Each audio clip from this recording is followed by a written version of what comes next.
Welcome back to the 5280 Pitch, Women's Soccer at Altitude. I'm Kate Hanson.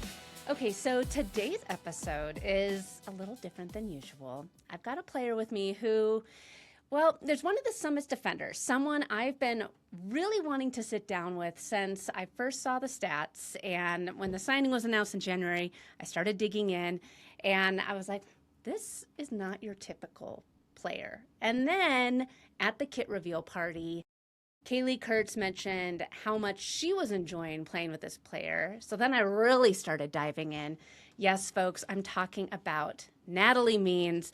And with Natalie Means is really cool because she is one of our newer players and she's out of Georgetown. And when I was looking at her stats, I just stared at them for a second because she had 21 goals, but she plays defense over 4 years. And that is really crazy. I think that it's going to be a really fun conversation. And I want to get to know who this person is, what kind of defender scores 21 goals, and what has actually been going on for this player since she came out of Georgetown. This is her first year to signing her very first pro contract, playing in the NWSL. So that's what we're going to get into today with Natalie Means, Summit FC defender, number 4. All right, let's go. Natalie, thank you so much for joining me on the 5280 Pitch today. Thank you so much for having me. I'm so excited. Like I said in your opener, I have to start with the Georgetown stuff because I think a lot of Summit fans are still getting to know you. You're new to the NWSL. You're new here to the Mile High City. Walk me back. How did you even end up at Georgetown? I know that you have family here in Colorado, so Colorado's kind of been a little bit of a second home to you, but talk to me a little bit about how you ended up at Georgetown and what that recruiting process was like for you. Yeah. So I was getting recruited my junior year of high school, which also happened to be during COVID. So the recruiting process was a little bit abnormal. It was all over Zoom. There were no official visits, lots of phone calls, lots of emails, Zooming, like everything was digital. And I had started talking to my coach, Dave Nolan at Georgetown, like right when we could. I don't even remember the date, maybe August 1st or something, June 1st, I don't know. And immediately upon learning more about the school, it was kind of top of my list just because of the academics, the location, and then they have such a successful soccer program who's been consistently in the top 20 for the last, I honestly don't know how many years. So it was just super intriguing to me. But then because of COVID, honestly, he was pretty hesitant about me because I was kind of small the last time he had seen me play in person. I was short, not a lot of muscle on me. I was a late developer. So I was sending him as many practice videos as I could because we weren't playing games. So I was training with the boys, trying to send him those clips. And my coach at Lumber Into Soccer Club was so helpful in just filming anything I was doing pretty much. So I kind of persuaded him to commit me. And I honestly wasn't on much scholarship. I was a later recruit in our class. And just kind of had this foot in the door mentality of, okay, I'm going to get there. And there's not a lot of expectations around me, I don't think. So I'll just get there and try and prove myself. And it worked out pretty well. I got there my freshman year and I was pretty fit and versatile positionally. My coach had told me I was recruited as a center forward. I was a 9 and used to play in the midfield, sometimes center back if my coach needed me to. And he had told me I'd probably be a winger because I was fast. So I was like, okay, I'll go wherever. And upon getting there, I ended up starting as a wingback. So we played in a 3-5-2 formation, which was also new to me.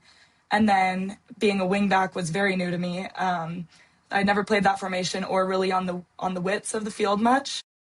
So I, again, just kind of had this growth mindset of, okay, I'm so happy to be getting playing time as a freshman. I'll ask so many questions. I did so much film with my coach to just try and learn this new position. And that's pretty much where I played for the next 3 years. So for 4 seasons there. I eventually went to the left side of the field my senior year. But so to your point, I scored goals because I will say I wasn't a true defender. I guess I was maybe more of a midfielder as a wingback. So I but I have that forward mentality in me because that's where I played the most growing up of I just want to score goals. I want to assist. I want to get up the field. So as a wingback, I defended when I needed to, but I was much more excited about attacking. For sure. When it was interesting because in an earlier episode, I was talking about you and about how exciting it is to watch you play because I'm a really big Colorado Avalanche fan as well. And a lot, Kale McCarr, he, you kind of remind me of a Kale McCarr where we could put him up at center. We could put him on a wing and he's still going to score. But his position is a defender, and that's what your position is a defender, but you're still going to move around. You're going to find those opportunities. You're going to score. And do you think that that's because of growing up and playing predominantly offense and, striker and wing, or has it been something that you learned while playing at Georgetown? I think a combination. Like, I think growing up and always being an attacker, a forward, I just have that in my head that I want to score goals. I want to be up the field, creating dangerous attacks. And then I think at Georgetown, being as a wingback, I kind of had to adjust my style of play and learn how to pick the right moments of when to attack, when to dribble, pick the moments of when to stay back. So learning that balance of, okay, I am a defender, but I'm also a forward. When do I do what? And so when I started having conversations with Denver Summit and Nick and the scout and recruiting people that we work with, they all liked that I have that attack mindedness, but they saw me more as, of course, being a fullback in a 4-3-3.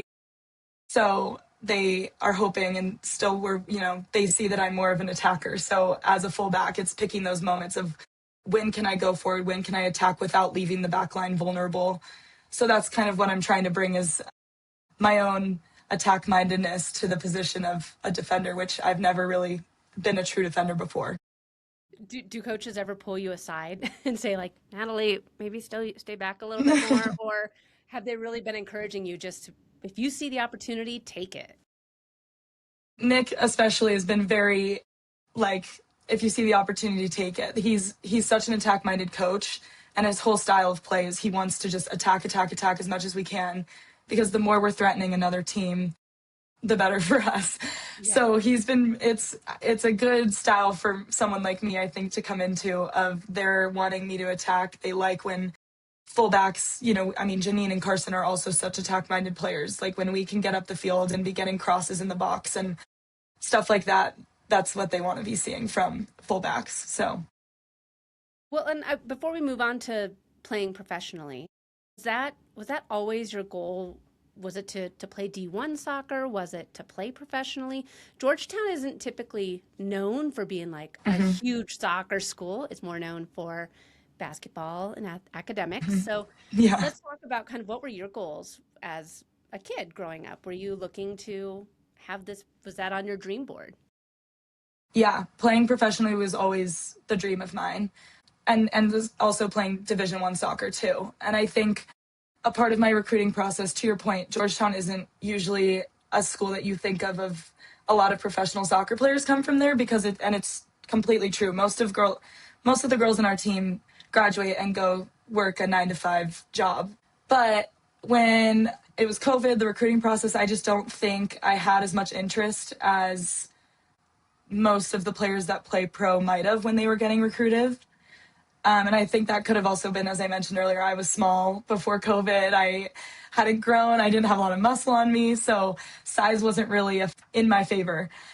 So Georgetown was the best soccer school that I was able to go to. And again, it's such a great school. So I was so happy to be there. And I had the best 3.5 years, truly. And we've had lots of girls go play in Europe. So that was kind of where my head had started going, is I didn't expect, honestly, that the NWSL would probably be an option. I just didn't know, because there weren't that many girls ahead of me that I was watching going to the NWSL. So in my head, I had kind of come to terms with like, okay, I'll finish my spring, I'll graduate my senior year, and then in the summer, I'll go play in Europe somewhere. And I was totally excited and happy about that plan. And then after last fall, I had a pretty good season and started getting interest from some NWSL teams. And that was when I kind of realized, okay, like this is actually a reality for me now, which I didn't expect it to be or know if I was hoping it would be, but I didn't know if it would.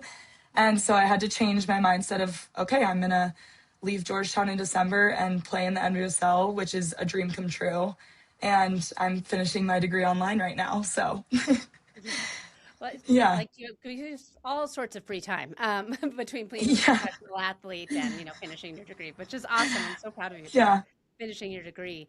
Take Thanks. me to what it was like when Denver Summit actually called you. What was that conversation like? Where you were saying, "Hey, NWSL might be an option. Let's start preparing for that."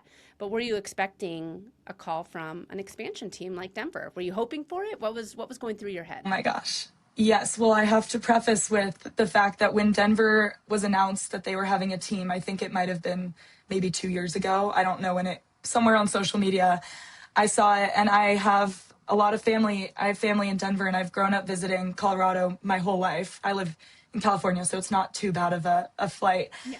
And so I've loved Colorado my whole life. It's always been kind of like a second home. I visited my aunt and uncle here and spent a lot of time here whenever I could.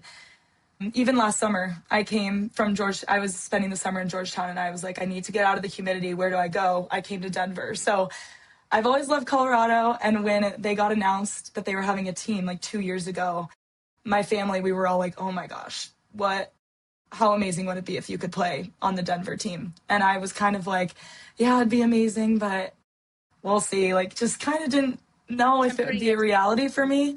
Yeah. And then this fall, I got in touch with the recruiter for Denver, and well, they reached out to me, and I don't even remember. I was just kind of like, oh my gosh, is this happening? Am I actually going to be able to do this maybe? And then after our first call, it seemed like it was a possibility, and I was ecstatic, and just so excited to be in a city that loved their sports and doesn't have a professional women's team. So that was just all like so exciting to be a part of. And then once I had a conversation with Nick and saw the type of coach that he was and how his expectations are to win. Like his first year, he was like, I don't really care that we're an expansion team. I want to win. And being in that environment was so exciting to me that I just, of course, could not say no and jumped on the opportunity. And I am so happy that I did because I'm so happy here. Well, and you're surrounded by a lot of veterans on that back line. Kaleigh Kurtz, Yes. she has a lot of Yes. experience, a lot of minutes. Carson Pickett, Yeah. she's been in the league for a very long time. The Hmm. back line has a lot of professional experience. What's that actually like as a rookie, just being able to be around these athletes that have been playing in the NWSL for so long? Is it intimidating? Is it helpful? Or is it a combination of both? Definitely at first I was intimidated, especially since, as I've said, I've never been a true fullback. And so coming in was kind of like, wow, okay, I'm trying this new position, and everyone on the back line is amazing and so experienced and so like I've watched them play growing up. I've been following the NWSL for a long time. So it's names that I'm very familiar with. But then once I met everyone, it was not intimidating anymore. All of the veterans on our team are so welcoming, so encouraging, so helpful, and it's made it so much easier for a rookie coming in, especially learning a new position, that I'm so comfortable asking questions, and I've asked a lot of questions because that's one of the best ways to learn. And I'm asking these questions to these players who have so much experience. So it's I'm just like so grateful I get to learn from them. And when I'm watching fullbacks like Carson and Janine, I'm just trying to study and take in everything that they're doing and how I could implement that into my game. And then also playing beside, as Kaleigh has mentioned, I played beside her most of preseason. And being next to a player like her who communicates so well and she is so confident in everything that she does just helped me become confident in what I was doing. So, I mean, I couldn't imagine a better back line to be starting my professional career with. I'm so grateful.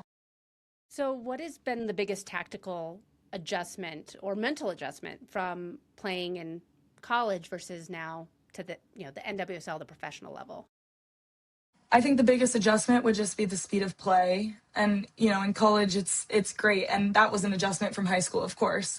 But the second I got here, and it's so fun to be a part of. I love being in these environments where the speed of play is so fast. But I tell people who ask this question, like, the second I take a touch, there's going to be pressure on me right away. So that adjustment of playing a little bit quicker, thinking you have to have your thoughts and decisions kind of ahead of time. And then the other adjustment for me personally, I think would just be that, I was a 4-year starter at Georgetown. And so coming into a team, and I was coming in with the expectation of I will play whatever role this team needs me to play. If I don't touch the field once, I'm fine with that. I'm going to learn so much. And I've learned so much. And so as a substitute, like, my goal is just to come in and bring energy, fresh legs, know that I can run and put high pressure when the girls who are on the field since kickoff might be tired or need a boost. So I'm just hoping to be that player of I can come on and hopefully bring some energy to the whole team, which is a role that I'm so happy to be playing and so grateful to be getting minutes on the field. Yeah. Well, and you weren't just a 4-year starter. You did get to wear the armband, the captain armband at Georgetown. Yeah. I'm just curious about this. Being a captain, whether it is in college or professionally, there's a lot more that goes along with that role other than just wearing it during a game. Talk to us a little bit about what being a captain of a team means and kind of what some of those expectations are of you. Yeah, it was such an honor to be a captain my senior year. And I was co-captain with a 5th year who's now at Louisville. So she and I kind of had similar senior last years. But being a captain, like, one of the biggest things for me was just making sure that everyone on the team, whether you're playing 90 minutes or no minutes, is enjoying practices and games and being a part of the team. Because you don't want soccer to be something that you dread going to. You don't want practice to be something that feels like a chore or travel to feel exhausting. You want to enjoy being with the team, and it's more than a game. It's like what we're committing so much time to. I just, team chemistry, the culture, like maintaining a healthy culture where everyone is feeling included and important, because everyone plays such a specific role. Again, whether that's you're not playing at all or you're playing 90 minutes, everyone had such an important role in the team. And so making sure people knew that. And I've seen that now, like, I will say my senior year at practice, we would tend to do the day before the game, starters versus subs in 11v11 or whatever. And one of the things that I noticed the most is, when the 11 girls that aren't playing are playing against the 11 girls that are starting, you're only good as how hard they're practicing, if that makes sense. If they're invested and they're still trying and working because they want minutes on the field, they're going to make the starters better because the competition is higher. You're playing against good, like, all the players in practice are working their hardest. And so that's kind of something that now I'm keeping in my head too, of if I don't play in a game, it's fine, because I know that the players on the field benefited from my hard work in practice. Like, if I'm putting high pressure and I'm pushing the player in front of me, I know that the team's success is everyone's success. So that was something at Georgetown that I wanted to practice and make sure everyone felt invested in that. And then now I'm sort of seeing the flip side of being a sub, which, again, it's like, I know that role is so important too. I love that. And I think that a lot of young players, a lot of young girls listen to the podcast. What is a piece of advice that you'd give someone that's maybe in, the beginning of their soccer journey, and they're just now moving up to 11v11, and everyone still gets the opportunity to play right now, but what would you tell them, to anyone that's listening right now that's still at the beginning phase of their soccer journey? Well, the first thing that came to mind is just to never compare your path to another player or another person. Everyone's trajectories look so different. And again, I'll go back to it earlier. Like, some girls, when you're talking that young, some girls will grow and be the tallest player on the field and therefore the strongest, and they're looking so much better. But then the next player might catch up to them in a few years physically. And then then the technical becomes important, and the tactical, and how you think about the game. So, and then physicality aside, everyone's paths look so different. You could go to the top soccer school in college or you could go to a school that barely makes the NCAA tournament and you could still end up playing professional soccer. So there's just no right way. There's no one path. It's like everyone can end up in the same place. It might just take different amounts of time or different. Everyone has their journeys and challenges and injuries, etc. So just never comparing yourself to another player. I love that. And I think that it's really important to hear, because I think that so many players is like, oh, well, you have to be on the top team when you're 7 years old, and then that's your path into getting, to becoming a professional. And it's true. I mean, you, like you said before, you sprouted, and you had to continue showing yourself. A lot of players, my daughter, it's so crazy. My 8-year-old, she is on, I think, like in the 95th percentile. She is huge for her age. My other daughter, she is like in the 11th percentile. Like they're almost the same height and weight, and they're 3 years apart. So I mean, everybody has a different path. Everybody will, grow at different points. So it's important just to focus in on your own journey to get there. Yeah, and some people don't play a minute their freshman or sophomore year of college, and then they end up being the most important player, or not that there's ever a most important player, but they end up being a big impact player their junior and senior year, and then they get looks to play professionally. Like every single person has a different path.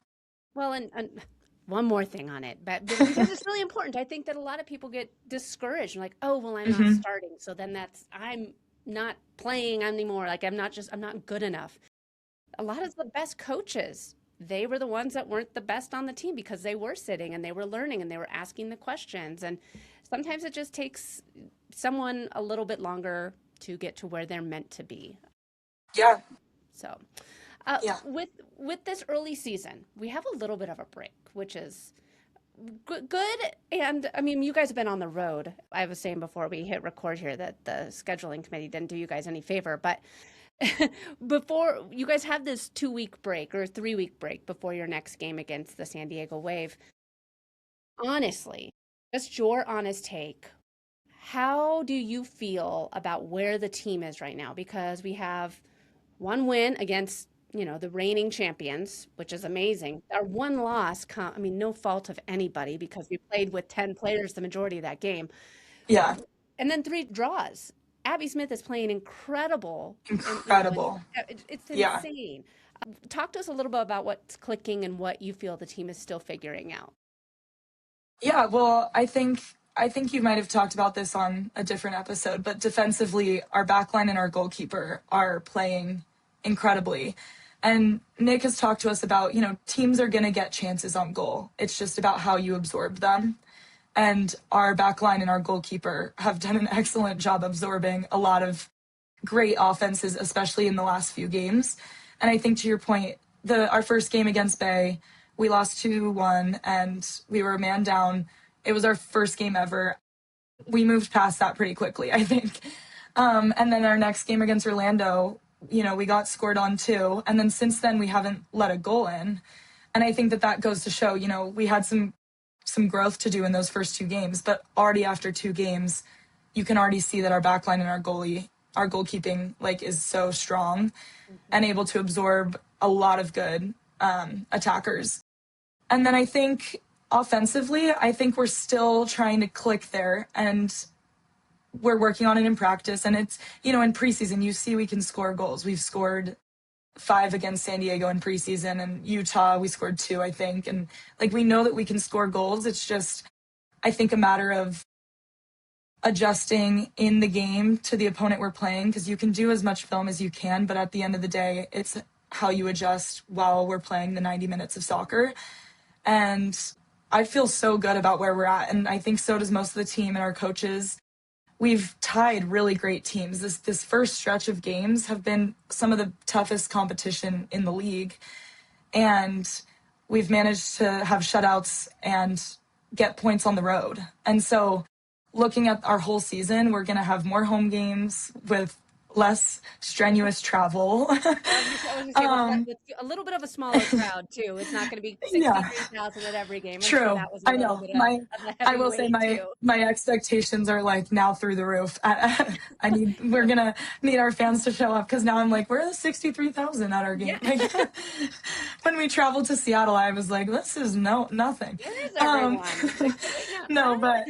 but and again, like in our Seattle game most recently, we looked like we were on the front foot in that second half, especially. I thought we were like down their throats, getting crosses in the box. And to Seattle's defense, they were blocking everything. Any cross shot, they were blocking it. So they were doing a good job. But I think that us being on the front foot against a team of that caliber this early on in our season on the road is a great sign. So I think myself and the whole team, I mean, not to speak on behalf of everyone, but Nick was pleased with that result, and I think we're all feeling pretty good about where we're at going into this break.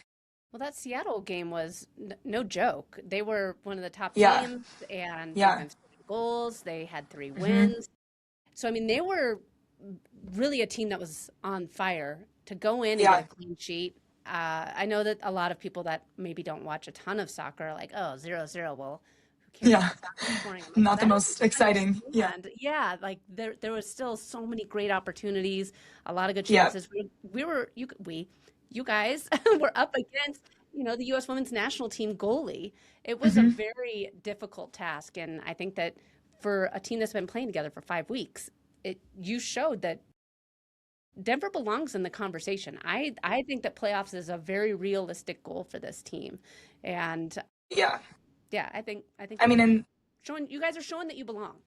yeah, and that's our expectations for ourselves too. We're wanting to, like, playoffs is the bar for us and more. Like, we want to exceed that, and I think I forget that we're an expansion team sometimes. And I think maybe that's just because maybe I'm a rookie, so I'm like, everything is new. No matter where I would be, it would be all new to me.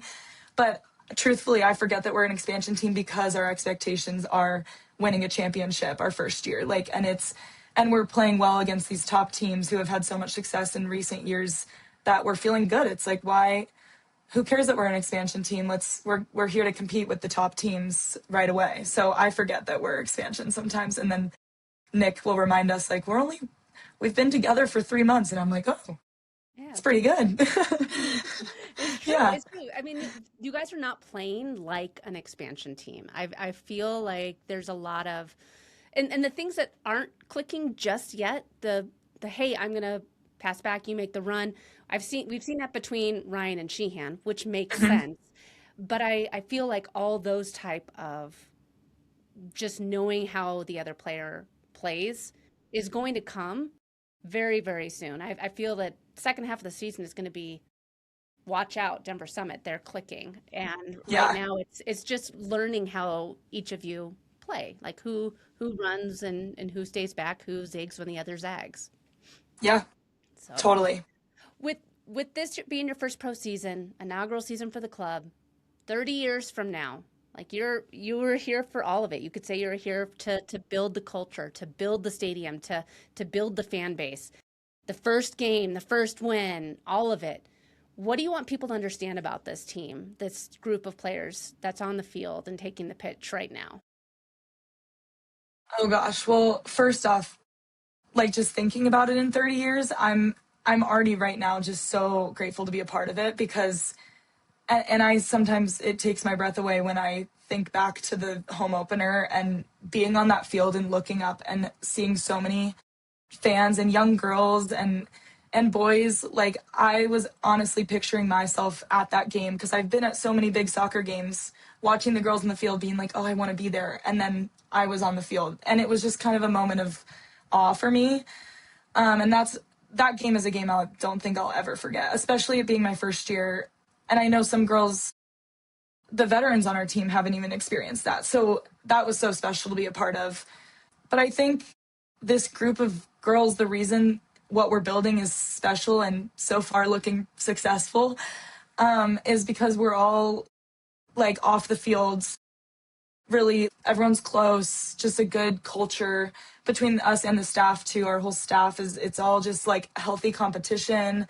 No one's there, like, there's no animosity towards anyone in your position. Like everyone is just happy and celebrating anyone's wins and the team's wins. And I'm not even talking about a 3-point win. I'm talking about a goal you score in practice or an amazing defensive play you have in practice or in a game. Like it's just a very healthy culture where everyone wants to win, and in doing so we're celebrating the success of ourselves, each other in the process. So it's just, and then seeing the support that the city has around our team is something that is making this as special as it is, because we're just, I mean, I like lose words when I think about that home opener again. I mean, Yeah.